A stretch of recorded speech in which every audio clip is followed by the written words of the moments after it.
So welcome to your virtual Brighton walking tour. It is a super windy day, so I'm hoping that whilst I'm recording this you guys can hear me. I am currently on, if you can see, I'm on West Street in Brighton. So these days West Street is very famous for having tourists jump off the train and be able to walk straight down to the sea. It's also quite well known for its nightlife. That is not why I am here to talk to you guys today. I'm here to talk to you about what West Street was like in 1742.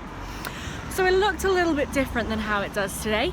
And in 1742, a man called Francis Barbara was born. He was not born here on West Street. He was actually born in Jamaica, and he was born as a slave.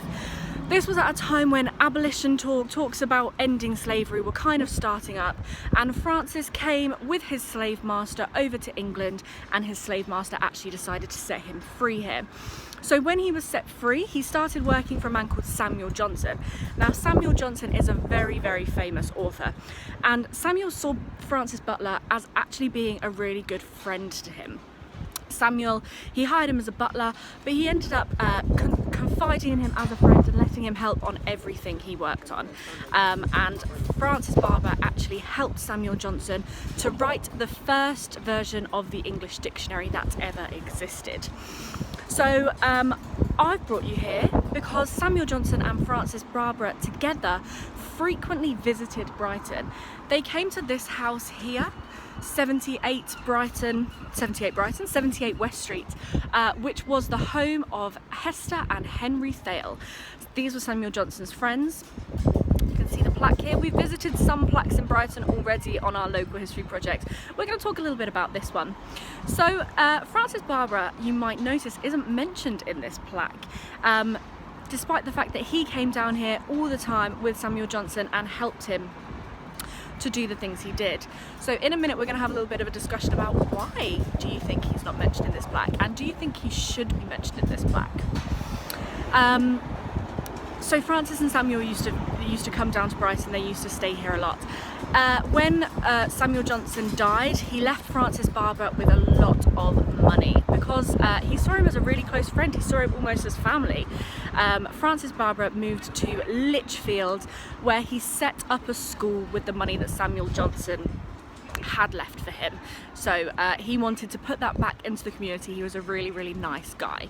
He was really widely criticised throughout the period in Brighton as well for marrying a white woman. So he married a woman called Elizabeth, who also used to come and visit this house, and he was really, really criticised for that. So he had quite a tough time.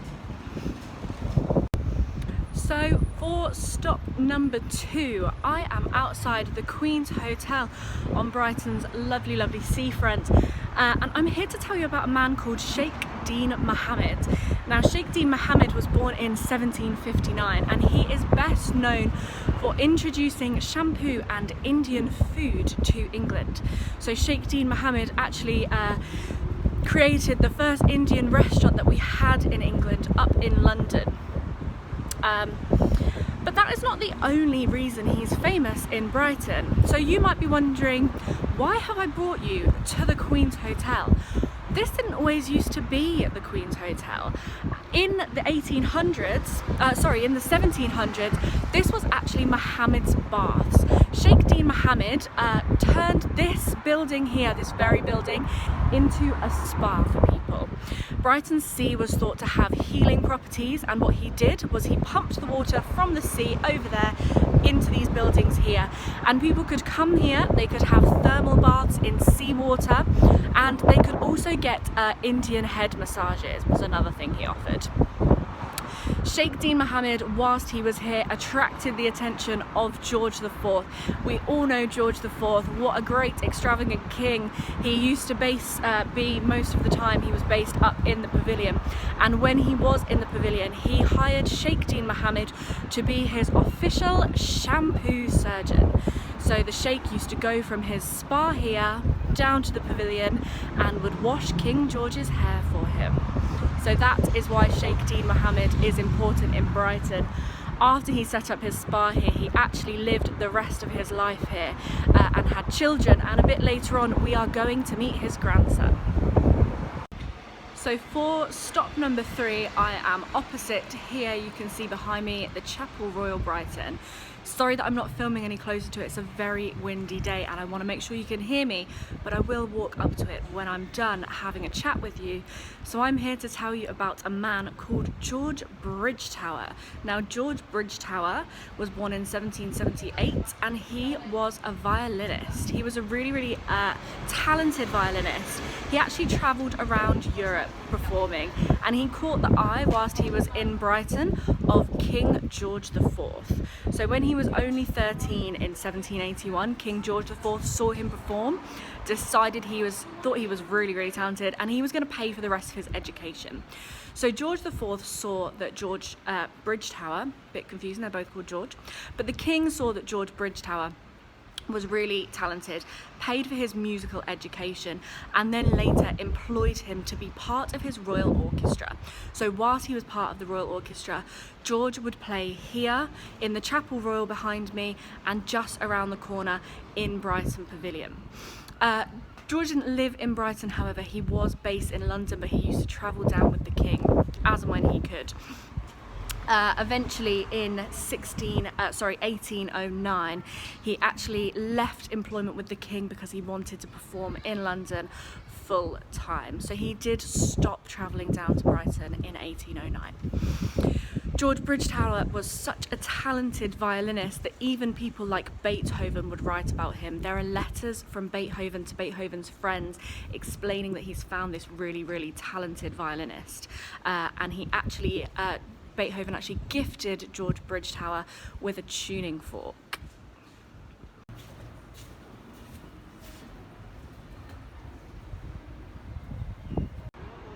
So stop number 4 on our virtual walking tour is here at the bottom of Black Lion Street.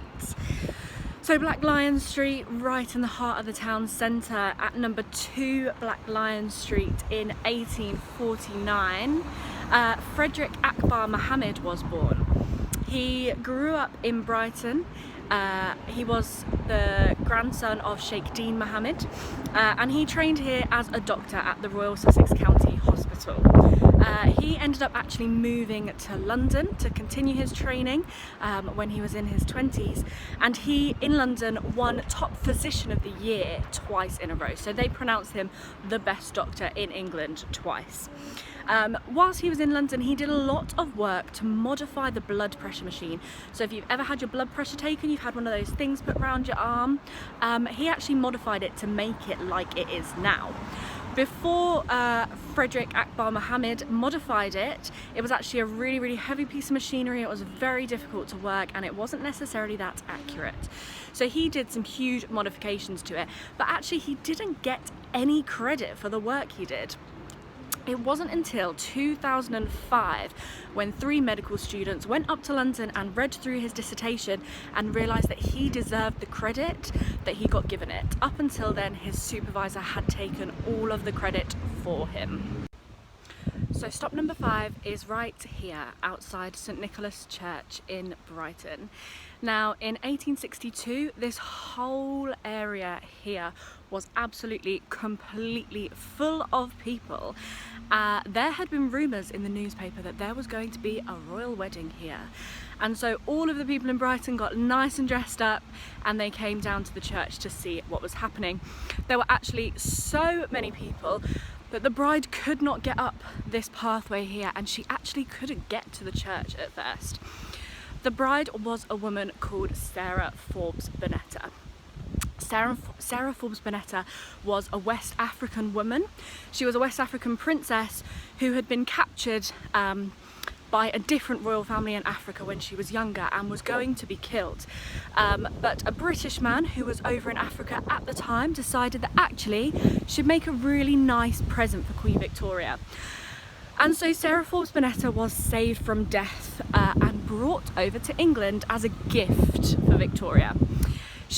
Queen Victoria made sure that Sarah Forbes Bonetta was educated and was actually so impressed with Sarah Forbes Bonetta's intelligence and with her regal style, so with the way that she presented herself, that she decided to make her her goddaughter. In 1862, Queen Victoria allowed Sarah Forbes Bonetta to marry and commissioned this church in Brighton for the wedding. So Sarah Forbes Bonetta, even though she was not based in Brighton, came down here, and we in Brighton had our own royal wedding. So stop 6 isn't one we'd really be able to do on a real life walking tour because I have come out to Seaford, but I thought this was a really important stop here. I'm actually in Seaford Cemetery.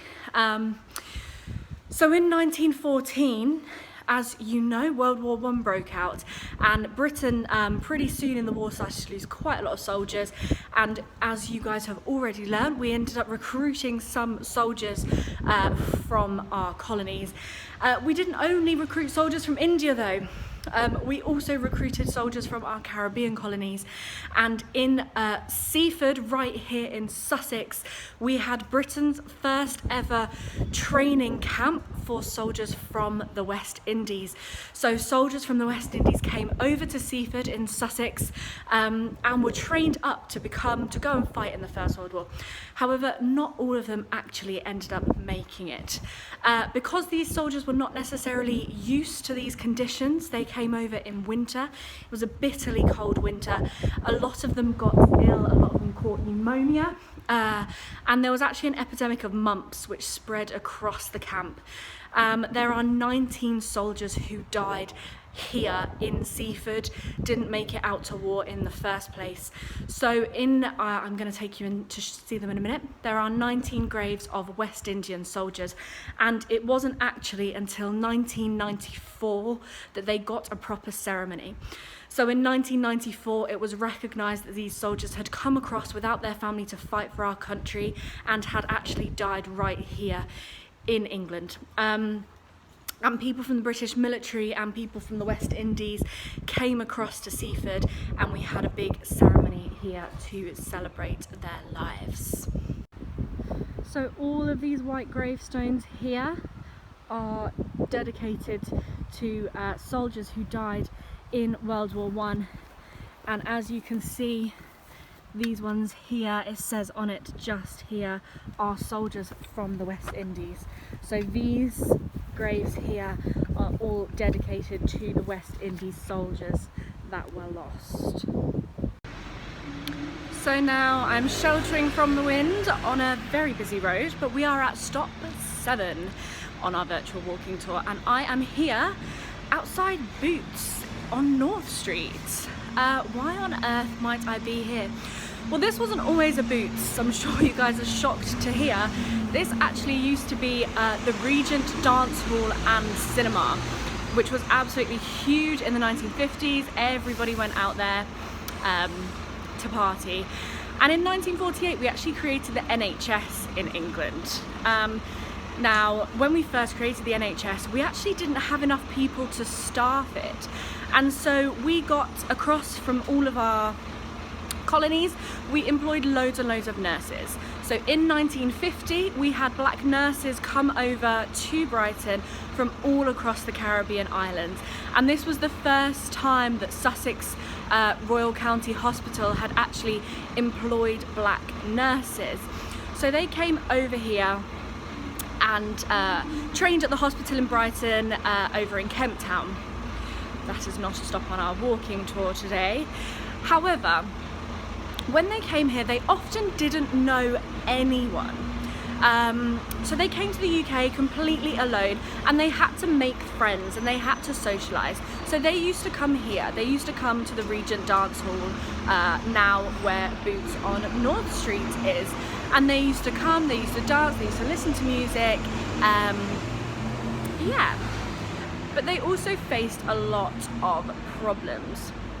So as I'm sure you can imagine, they faced a lot of racial prejudice. Also, they faced other problems, like they found the food rather bland.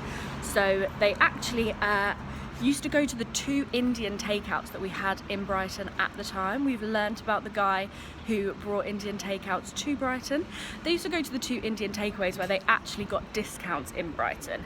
They also struggled to find appropriate hairdressers for them, so they often had to travel up to London in order to get their hair done, because in Brighton we just didn't have the kind of treatments they needed.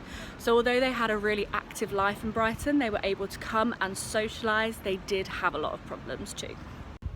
I'm now here at our final stop on the Black History walking tour of Brighton. I am outside Brighton Town Hall. Now, Brighton Town Hall is important for a lot of reasons.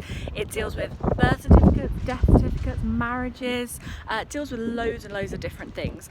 One thing it also does is it pronounces who the mayor of the city is, or previously the mayor of the town. In Brighton and Hove, we have actually had one black mayor here. So in 1995, a man called Temtan Framrose became Brighton City Mayor. He was a man from Zanzibar, an island off the coast of Africa, and he moved to England when Zanzibar was in revolution. He came here, and when he was here, he was asked by Sussex University to create the African and Asian Centre for Research. So he created that up at the university, and then he campaigned to become mayor. When he was mayor, he campaigned loads for more affordable and better quality housing for the people of Brighton. So there are loads of housing initiatives. A lot of the housing that we have in Brighton that is affordable and good quality is because of TAM. He also chaired the Black and Minority Ethnic Committee in Brighton, and he stayed living in Brighton until 2017 when he unfortunately passed away. But he was, and currently to this day is, the only black mayor that we have had in Brighton.